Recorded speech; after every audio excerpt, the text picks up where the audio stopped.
Today, it appears the House Democratic majority will finally stand behind its decision to impeach the President of the United States.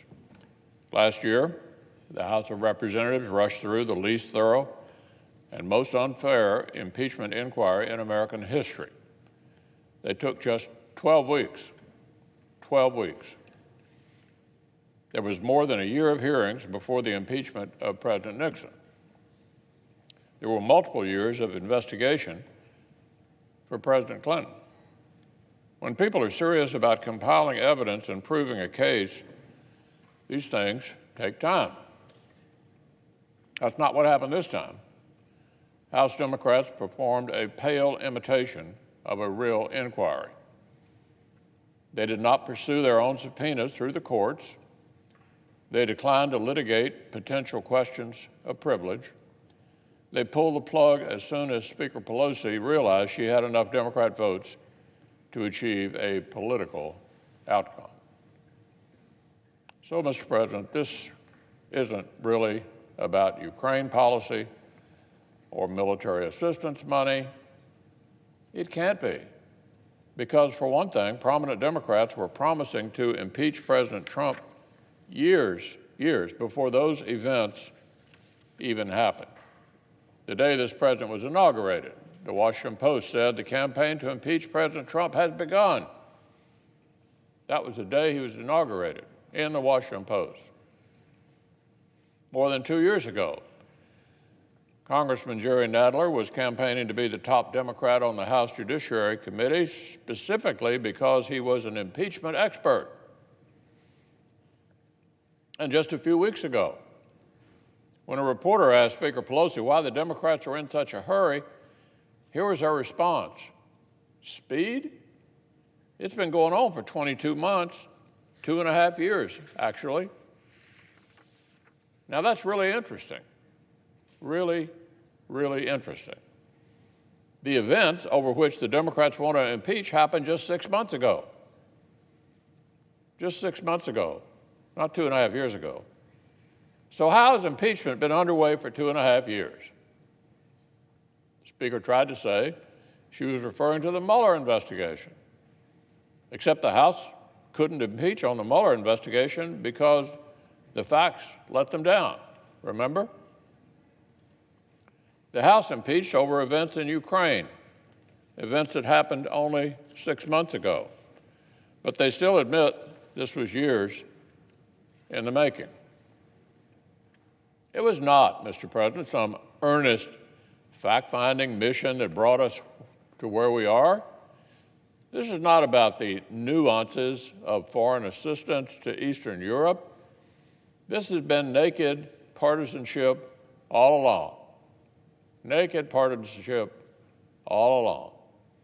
If that weren't already obvious, our colleague, the Senate Democratic leader, helpfully removed any shred of doubt just this past weekend. Here's what he said. He told reporters that as long as he can try to use the trial to hurt some Republican senators' re-election chances, then whatever happens, quote, is a win-win. That's the Democratic leader. This is a stunning statement. Presidential impeachment may be the gravest process our Constitution contemplates. It undoes the people's decision in a national election. Going about it in this subjective, unfair, and rushed way is corrosive to our institutions.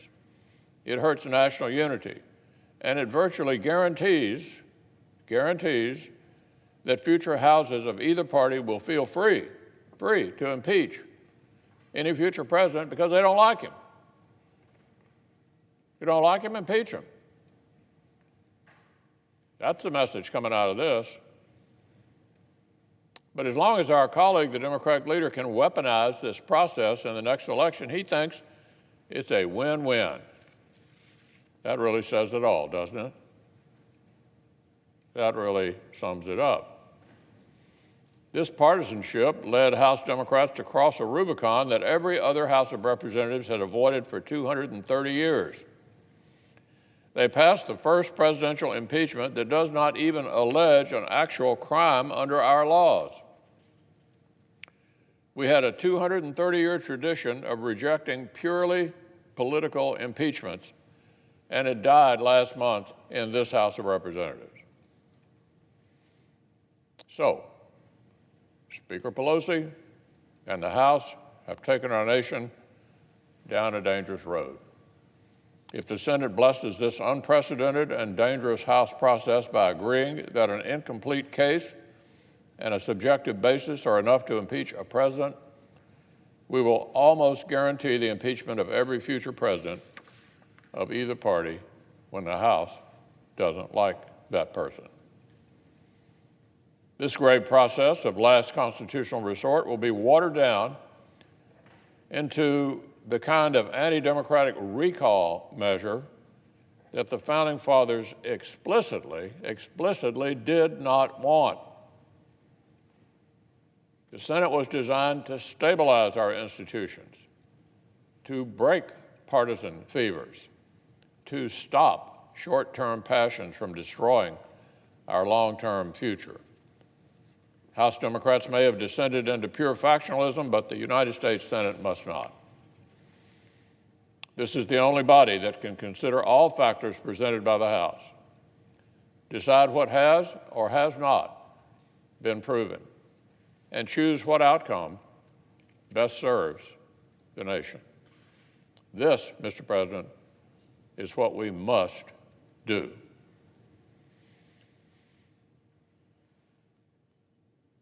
So, for the information of all senators, with the House signaling that they will move forward later today, members can expect to receive further guidance about the logistics and practicalities of the next several session days in short order.